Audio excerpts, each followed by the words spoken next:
Hello, bonjour, namaste, ni hao, and ohio everybody. What is going on? It is Galeriot here, and welcome back to the YouTube channel once again for another Wistoria video. And of course, after my spoiler-free review video earlier today, I decided that, you know what, I'm not gonna dilly-dally any longer. I'm gonna go get my haircut done real quick, as you guys can see, fresh trim and all. But I decided that, you know what, once I'm done with everything that I need to do today, I'm gonna sit down and do the spoiler review. So this is gonna be a longer video. This is a video that's probably gonna be nearly 30 minutes long, so strap your seatbelts tight. We're gonna talk about everything that happened in season 1 that I liked, disliked in more detail, of course, more detail than what was in the spoiler-free video. And of course, if you guys want to enjoy it, remember to leave a like, subscribe to the channel for more content, and let me know your thoughts in the comment section down below. I'm curious to see what you guys have to say, and be free to spoil as much as you can regarding season 1. Don't mention anything about the manga if you guys can. I haven't started the manga or the light novels or anything of that sort, so please make sure to not spoil anything regarding those. But for season 1, we can keep this as an open forum basically. Spread your wings, talk about whatever you can, but just keep in mind I have not read anything in the manga, so anything you guys mention in regards to the manga, I'm gonna just put it over my head and I'm gonna ignore it, or I'm gonna remove the comments, so keep that in mind, okay? Now, earlier today, just to give you guys a TLDR of my spoiler-free video, is that I said that I really enjoyed the MC Will. I think Will is fantastic as a main character. I think he's got some better qualities than Belle, but I feel like overall, just, you know, looking at it, as its own thing, not comparing it to Danmachi, I really like Will. I really like his personality. I really like the way they've done him. I think it's a very similar take in when it comes to hero MCs to other shows, but I don't see any issues with that necessarily, because to be quite honest, there's only certain ways you can do an MC right, and when it is done right, you have to, why fix it, you know, why change it up a lot? So I think they've done a good job with Will, to be honest. I think Omori's done a fantastic job with him. I even said the animation was great. I really enjoyed the animation, of course, of Wistoria. I think it's one of the biggest selling points of Wistoria. I'll talk about that a little bit more in detail, of course, as well, in terms of what episodes, what scenes that I really like, and what I think, you know, they could improve on in some way, shape, or form. But I think for the most part, really good job, right, from the animation standpoint. The story and setting, I think, is very interesting, very unique as well. It kind of takes a little bit of inspiration from Danmachi in some ways, and it's one of the reasons why actually a lot of people are comparing Danmachi to Wistoria and are considering it as a prequel or sequel and stuff. I'll talk a little bit more about that in a separate video, probably in a video tomorrow or day after tomorrow. I'll talk about Wistoria and Danmachi comparisons and stuff, and talk about that in more detail, and as to why I don't think and why I believe it's more so like Wistoria is an alternate universe to Danmachi rather than Danmachi being connected to Wistoria, and it's not actually feasibly possible for it to be interlinked, because there's certain characters in this that appear that are in Danmachi, which, spoiler, I suppose, but there are certain characters that are in Wistoria that appear in Danmachi and vice versa, but their timings and everything don't make sense whatsoever. So we'll break it all down, of course, in that front. And on the other side, what I disliked earlier today as well that I mentioned is, or what I think could be improved upon, I should say. Maybe dislike is a bit of a harsh statement. What I thought was weak, the weak points of the series at the moment in time in season 1, is probably the side characters, and generally the characters that appear alongside Will, and in my opinion, the music. The music's good, but has space for improvement, and I'll talk about what I mean by that in just a moment. So yeah, let's break it all down, I think, right now, and I think we should start off with the characters. Let's start off with the characters, because I think that's the biggest selling point, of course, of the series, is you have to make people invested in the characters, right? You have to make people want to be interested in the character's story, the character's direction, and especially when it comes to everything, you have to be interested in the main characters. And in this case, the main protagonists are Will and Elfaria. Now, I'll start off with Elfaria, because I think she is one of those characters that I feel like should have been done a bit better in season 1, in my opinion, in all honesty. I feel like we saw moments of her, and the moments were so minute, but she was there. She was at least there. I think the thing is, I don't think it was bad necessarily. I don't think it was terrible. Like, she wasn't present at all, and she only just made appearances in the opening and 80, and then maybe, we got to see her face a couple of times. We got to see her personality. We got to see her interactions with Will from a younger age, which I really liked. I really liked the way in the episodes, what they were doing at the start of every episode, or near enough to the start, they'd go back in time and show us a little bit of what happened when Will and Elfaria were younger, getting an idea of how they grew up, how they developed this relationship of theirs. And I think that was really solid. However, the one thing I would have really liked is probably at least one interaction between Will and Elfaria in the present timeline, which I know is very difficult, and that's the whole point of the story, because boy has to reach this tower, girl is in the tower, has to wait. It's not gonna happen for a while. I don't think, at least, it's gonna happen for a while, but I think I would have really appreciated at least one interaction. What I would have really liked even more so is actually if she had come down potentially during the Grand Magic Festival, or whatever it was called. I can't remember the name of the festival, but the festival that they had, right? I think it was Grand Magic Festival. If she had come down and they just observed each other and then she walked away. No interactions, even if there was just a moment where they connected eyes, I think that would have had a little bit more impact as well, because it would have still had that, shown that Will is still trying to reach towards her, even if he got that one opportunity to see her after so many years, or how many ever years it might have been. I think it's 4 years, because I think she graduated when she was 12, if I'm not mistaken, to become a Magia Vander. Whereas Will is, I think, 16, if I'm not mistaken, at this moment in time, because he's in his final year, which is the 6th year, right? So I think he's 16. So I think she graduated when she was 12, so that would have been second year. 4 years. It's been 4 years at least since I think they split up, if I'm not mistaken. That's just based on what I remember from the show at the moment in time. I don't think they mentioned an exact time period, so I'm doing the math in my head as to when they graduated and stuff, of course, right?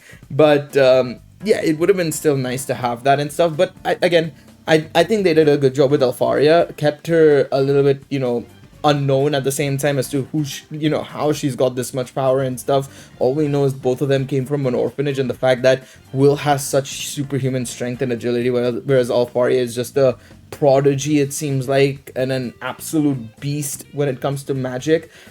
There is something linking them, and we saw that in the final episode as well. So it's going to be interesting to see where Elfaria goes. She is basically, like, I feel like a combination of Eyes and Hestia in a way, kind of, it feels like. But I feel like some of Eyes' attributes have been given to Lehana as well, which we'll talk about her as well later on. But I think that it was pretty good in that sense of, getting Elfaria into the show. I think they did a good job. They didn't miss out on her being a presence, which I think was a fantastic decision. I hope that that's in the manga as well, and it's not an original thing that they had to include to make it better. I know Omori is very temperamental when it comes to keeping his female MCs or female protagonists in the spotlight.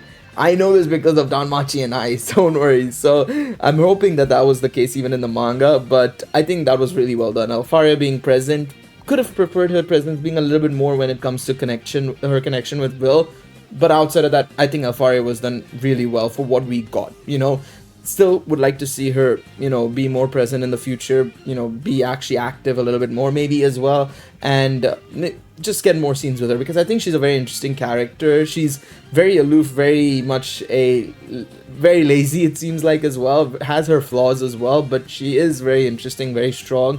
So I'd like to see how she and Will can, work together in terms of that, because we know Will has some capabilities of working with magic to a degree, right? And now let's talk about Will. I think Will is a very, very interesting character.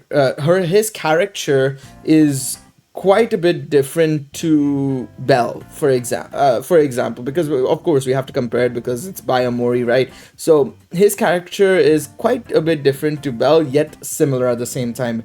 I would say if we had to put their similarity scale or index, it would be like 50% or 60%, I would say. Belle and Will have very similar tendencies, but that's where I think the similarities end. I think Will has what Will has is strength from the very get-go. It's not necessarily the same as what Bell had. Bell had no strength initially, and then of course because of Liaris Freeze, he grew up. So he had that underdog mentality. When I was watching the entirety of the season, I never felt once that Will was an underdog. And that is a good thing and a bad thing at the same time, in my opinion, because one, you always want to root for the underdog. So obviously there's going to be that positive factor of like, okay, I'm backing this guy. This guy's my guy, so I'm gonna always follow him. Will not having that made me initially be like, oh, we're already getting into a guy who's really strong here. So what's exactly happening here? But then you look at what Will is doing as an individual, right? His personality, his morals, his background, his motives. Yes, his motives are of course for love to reach Elfaria, very identical to Bell in that sense. But at the same time, you look at what he's doing outside of that, with the dwarves, with the elves, which we'll talk about that when it comes to the story and setting in just a moment. But I think they absolutely did a fantastic job with that, with Will, to be honest. And I really liked his overall motives outside of Elfaria as well, I think it was fantastic to see. I really like that honestly from him, and also his general abilities and stuff, right? Yes, he's not an underdog, understandably. That kind of drops a couple of points for him from my end, just because, you want to always support somebody who's weaker at the start and is just going to grow stronger, learn from his flaws and stuff. And I feel like Will doesn't really have that many flaws at the moment, right? It just doesn't feel that way. That being said, though, I hope that we get to see some of his flaws and his character development grow a little bit more in the coming seasons. Maybe there's some things that we haven't seen yet, potentially in season 1, that could be shown in season 2, that could be improved upon. And I feel like that's what it is. Somebody in my spoiler-free comments, actually Octopus, I think it was, mentioned that the way they ended season 1 was pretty bad, in the sense of they ended it at the wrong place.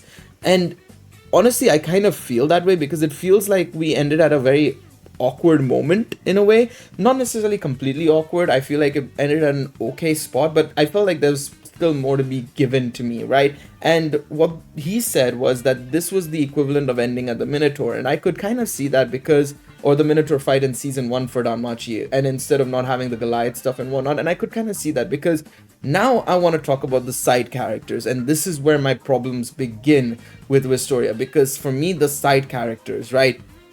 Colette, Sion, Julius, Wignell, or Wignell, I think it is, if I'm not mistaken, the other Leosolf, and Lehana are most likely gonna be Will's party members, right? It seems like they've set it up to be that way, right? I ain't gonna lie, outside of maybe Wignell, the Elven Mage, I've not connected with any single one of them. Even Rosti, to be honest, like, I'm not gonna lie, I like some of their characterizations. I think Sion got really close to being a better character for me personally, but I still didn't really completely connect with him, because to me he was still, like, currently at the moment, he's still like early days bet in a way, right? From Danmachi, he seems like an early days bet. He's not gone through the stuff that Sword of Rotoria Volume 7 and 8 bet had gone through, and also just generally, what we've seen from bet in Sword of Rotoria. He's not gone through any of that, so this feels like a very early days bet. And even with the fight he had with Will, there still needs to be a little bit more there from my end, to be honest, from his end, to be honest, for me personally, to become better. Lehana barely got anything again as well. Yeah, we got a little bit towards the end of the last episode, but again, we need more. It just didn't feel anything. Julius is a cunt, I'm not gonna lie. I did not like him at all, and I still don't know why he's there. To be honest, he's just there to be there, as because he's one of the top students. Alright, sure, I guess. So again, I'm not a big fan of the party, and I'm not a big fan of the development from their end. In comparison, when it came to Danmachi, we had, of course, Lily. We had that whole saga of like episodes 2 to 4, where we had that episodes 3 and 4 and 5 actually, where we had Lily be involved. And even then after that, we had Lily continuously develop as well, even in season 2 as well. Wealth, of course, as well. And Wealth, unfortunately, got a lot of his development in the light novels, and it wasn't animated, unfortunately, in the anime. But again, we got more there. Haruhime's development, and so on and so forth. Ryu, it just feels, again, admittingly, Ryu's and stuff was a bit later in the series, right? Season 4 and stuff. But just looking at season 1 alone with Lily, and I think this is where they introduced too many side characters in one shot, in my opinion. Again, I do think that over the next couple of seasons, it can be improved upon. That's why I'm not saying it's a flaw, well, it is a flaw, but I'm not hating it outright. I'm just disappointed that it just didn't lead to anything, and it just doesn't make me interested in them any at the moment in time. If they were to release, let's say, for example, a gacha game or merchandise or anything of that sort, I'd just ignore all of that and probably only go for Will and Alfaria, to be quite honest, in terms of merchandise. And that's fine, but like when you look at Danmachi, you had Belle, you had Hestia, you had Lily, you had Eyes. I should mention Hestia was also very much appreciated a lot when Danmachi first came out because of the Monsterphilia episode and everything, right? And so I feel like we just didn't get any of that. We were so focused on Will, and by extension Alfaria as well, that the rest of the side characters, in my opinion, kind of lost out a little bit, in my opinion. Especially characters like Colette, who I think could have been done really well. Same with even, I would say, Sion's whole thing could have been a bit better as well. It would have been really quick, to be fair as well. Admittingly, you could argue it could have been really quick, the whole changeover and everything, and improvement in character. But I think it could have been handled a bit better. The other three, I understand it would have taken time because they were only introduced so late on, right? They were only introduced in like episode 7 and 8 and stuff like that. But Wignell got a really good storyline and stuff, and that whole similarities between Will and Wignell, which I think helped him a lot, right? So in that sense, I get it. I hope I'm pronouncing his name right. Let me just double check. Wignell, Wistoria. Wignell. It's Wignell. I'm mispronouncing it. I thought it was Wignell. Wignall, I think it could have been so much better, in all honesty. I was like, shit, I'm pretty sure I'm mispronouncing his name, and I'm pretty sure I know he should, I really liked him as well. And of course, he is obviously a representation of the Leosolf family in Wistoria, of course. Riveria Leosolf in Danmachi. Here it's Eleanor and Wignall Leosolf, basically, it seems like. Or at least there's Eleanor Leosolf, at least we know that for sure. But yeah, so the side characters I definitely think need improving on. We need to get more of them, and we need to just learn more about them. The outsiders, I would say, when I'm not talking about the direct side members, I'm talking about like the external members, the irises, the dwarves like Gina and stuff, and of course, the professors like Werkner and Edward and stuff, right? I think they were done well-ish. I think there could have been some better improvements with some of them as well. But I think for the most part, they were done well, and they were introduced right, and they had their flaws and stuff like that. And they actually played into the setting extremely well, which I'll talk about in a moment, of course, once we're done with the characters. But I think the side characters, the direct close members to Will, the members that will be present as recurring characters and stuff in future episodes and stuff, and future chapters of the manga and stuff, they have to be better, and I'm hoping they're better in the manga. I'll have to look into it once I start reading it and stuff. But yeah, that's just my thought process on that front. When it comes to the story and setting now, because I think that's also very, very important. The story is very interesting, to be honest, and I'm quite actually curious about the lore side of things. It's quite a bit. There are certain similarities to Danmachi in a way. You have the dungeon and stuff, and of course all of that jazz, but you also have the invaders from the sky. Now, a lot of people have been theorizing that the invaders are actually the gods from Danmachi. I don't know how true that will be, but it would be quite interesting nonetheless, if that is the case, because right now my assumption, and I'll talk about why I think this is the case in a separate video, of course, when I'm doing the comparison, is that Wistoria is an alternate universe to Danmachi. So it wouldn't be surprising to me that would be the case. Of course, right, you have the dungeon underground, you have the invaders and above ground, right, or in the sky. So it would make sense in that sense. And obviously, it is quite interesting that they have set up this fake sky sort of thing and everything. It, funnily enough, kind of reminds me of Genshin's story in a way as well, to be honest. The whole fake sky thing, and of course, having invaders in the sky. ergo Celestia, it does remind me a little bit of this in a way. But I think it's pretty cool that Omori's finally gotten to be able to actually do a school setting. I know he's been saying this for a very long time, actually, even for Danmachi as well. He's been wanting to do a school setting. Of course, for Danmachi, he is actually doing a school setting right now. The current arc in the light novels is also a school setting. But it is cool that he is finally able to do it fully fledged, and it's happening. Now, of course, it seems like they're about to graduate, so it's probably not going to last for long, but it's cool to see that they're finally getting around to, Omori's been able to do it, and I think it's a cool, interesting setup and situation, right?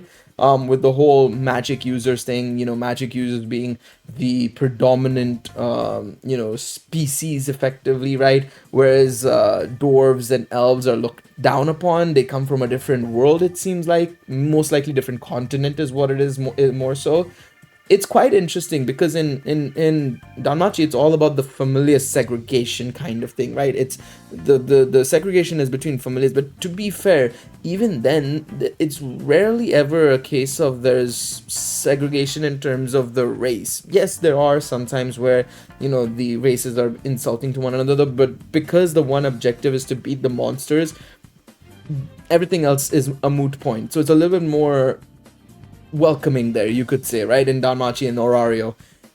Here, the bigger issue, and of course this is one of the reasons why I think Will's whole thing of is protecting the dwarves and stuff in episode 6 and 7 was really, really nice, is because it seems like there's more of a racial segregation in this story where dwarves are looked down upon and stuff like that, and they lost a war, and so they were treated as basically a second-rate citizens, right?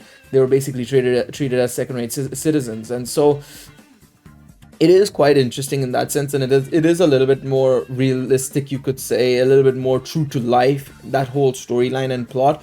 And I like it because I think it is very much telling, and also very much a case in which I'm like, yes, I'm kind of engrossed in the story because, of course, you are representing something that's actually happening in real life. And so I'm kind of backing that whole, thought process and seeing where it goes and stuff. So I'm really hoping that is still touched upon in future, seasons and stuff. And I'm hoping it wasn't just a one-off thing for this season, because I think that was something that was very, very interesting.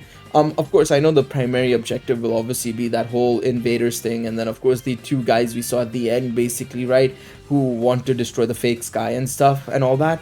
It's going to be very interesting to see where that goes. Again, we didn't really get to see much of the overall objective kind of thing, to be honest, in terms of what's exactly happening there and what is exactly going on. All we know is that there's a fake sky, it's almost breaking down, there's somebody who wants to break it down, there are invaders, and that's all we know realistically, right? And so it's going to be very interesting to see where it goes from here on out, of course, right? And also the introduction of characters like Finn, of course, at the end of the episode of the last episode we saw, who obviously we know is from the Danmachi world, but is a completely different Finn. It seems like he's much, much older, and of course is the leader of the swords. He's also a very different personality as well. So it's going to be interesting to see how these Danmachi characters are coming into play.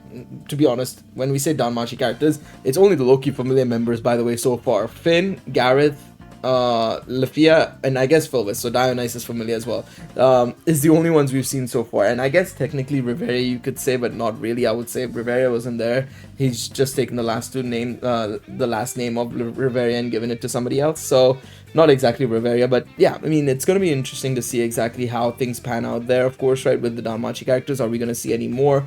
Who all are there, of course, as part of this cast as well. But yeah, I think the setting and story are good, but I think we need to wait until the second season to really judge it properly. But I think it is very positive, in the right direction. It's going in the right direction. I think they're addressing good points, and there's multiple plot points traveling as well together in the same direction.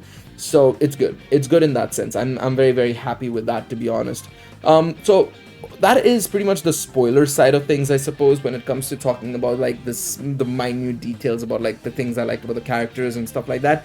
I think let's talk about the animation and music side of things. So the animation for me, really solid, really, really solid. I especially love what they've been doing with the magic side of things, right? Which is, I guess, well, I mean, it is the only realistic thing happening in the season, right? I mean, it is a magic focused show. So, no, I really like what they've been doing with the magic side of things, right? It's been really, really solid, to be honest, right?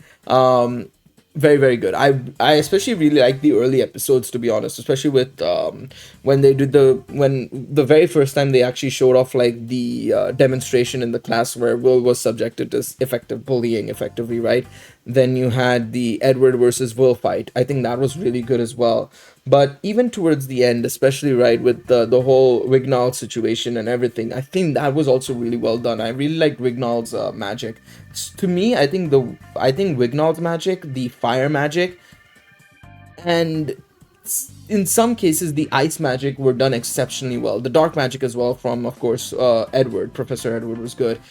I think Colette and Lehana we need to see a little bit more of and a little bit more in depth of, because obviously Colette's is very much like earthbender stuff basically so far we've seen. We need to see more. I really like the way she was malleabling, or making Will's weapons basically in the festival, right? But I think we need to see more of her as well. But I think I really like, but outside of that, I really like the magic. When it came to Will's combat side of things, the more close combat focused stuff, the sword action, right? It was solid. It was really solid. I would say it is better than Danmachi's, but it's still missing a little bit here and there. It feels like, in some situations, some of the slow motion sequences, I feel like it was a little bit jacked up and a little bit it felt a little bit clunky, stiff at times. I don't know, it just felt a little bit weird at times, the close combat. Not always, but it felt a bit weird at times. Specifically, I think it was like towards the end of the season, I think episode 10 or 11, I felt like there was some moments that I felt a bit on. And even in between, I think episode 4 or 5, I can't remember which episode it was, but somewhere in the middle as well, there were some moments that I wasn't a big fan of. Specifically, I think against Julius, actually, there was a sequence I wasn't a big fan of. But again, this is a new studio. The Arctos is a new studio, so I'm not gonna really sit here and complain too much about them, because I think they can improve exceptionally so, and I'm gonna give them the due time to improve upon it, and they'll just hopefully keep improving with seasons to come. If they're given the right deadlines and time, I think they can do a good job with it, so I'm not too worried on that front, to be quite honest. I genuinely am not. But now I want to talk about the music as well, and this is where I think I'll have a couple of complaints, to be honest, and it's more so complaints about why wasn't there anything memorable. Outside of the episode 11 ED, the insert ED that they had where, Will defeated the enemy, the Grand Duke, and then the credits started playing and the music was playing in the background, there's nothing that's memorable. And even that song, I can only faintly remember it. I feel like when it comes to these action shows and these anime and stuff, right, there needs to be good, memorable music, especially when you're doing more emotional sequences and more, intense sequences where we know that there's something that's going down, right? There has to be something like that happening where, there's memorable music. This is why when you look at Danmachi, there's just iconic banger after banger after banger, right? Even small sequences like the Hostess of Fertility jingle, the general background music you hear in Orario, they're memorable because they've been played consistently. They're also played at the right time, and they're also you link them to the right scene as well, whereas nothing was popping at any point for me in Wistoria, and I think that needs to improve drastically. That is probably one of the bigger flaws I've noticed in Wistoria Season 1. It's not something that can't be improved upon, but it needs to improve, is what I want to say here. It's not something I'm going to really rag them too much about. It's at most, if I'm giving the entire season overall outside of music an 8 out of 10, the lack of good music's probably dropping it down to a 7. That's about it. In all honesty, music to me is super important because it gets you into the mood, it gets you into the action sequence, and I can't say it did. Honestly, I really can't say it ever did outside of that episode 11 insert ED. And that's a shame, because I think there were some sequences that I would have really gotten into if the music was done right.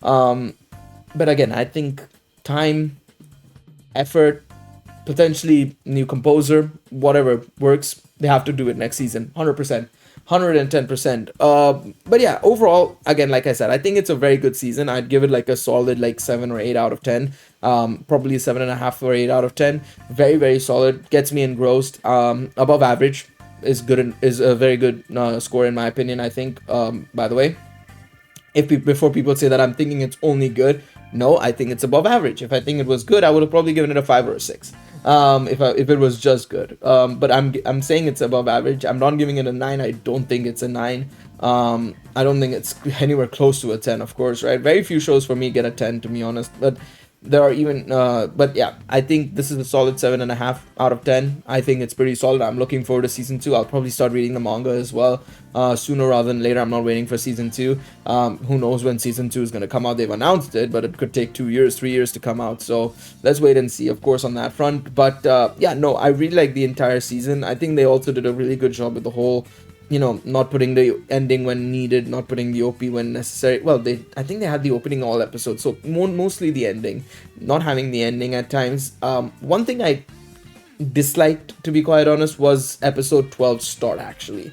Speaking of openings, episode 12 start should not have rinsed and repeated the entire sequence we had from episode 11. They could have added anything else, maybe an extra sequence or something anime original if they wanted to. They did not need to rinse and repeat the same thing from episode 11, in my opinion. I get that they were trying to remind people of what happened in the last episode and stuff like that. It wasn't necessary, in my opinion. It really wasn't, but hey, it's not my... It's something that they'll have to... It's done and dusted. Can't do much about it. They've already added it in. It's something that's come out. So yeah, that's just one nitpick I had at the end of the season that I really didn't like too much in the last episode. But yeah, anyways, let me know what you guys think. Of course, let me know your thoughts in the comment section down below. Hopefully you guys enjoy the spoiler review. Again, I will be making a comparison video and stuff like that regarding Danmachi and Wistoria and why Danmachi and Wistoria's worlds are not interlinked at all. Or not, at least 90% not linked at all. Be on the lookout for that, of course. If you guys enjoyed this video, remember to leave a like, subscribe to the channel, all that sort of good stuff, and I will catch you guys in the next one. Until then, take it easy, everybody. Bye-bye.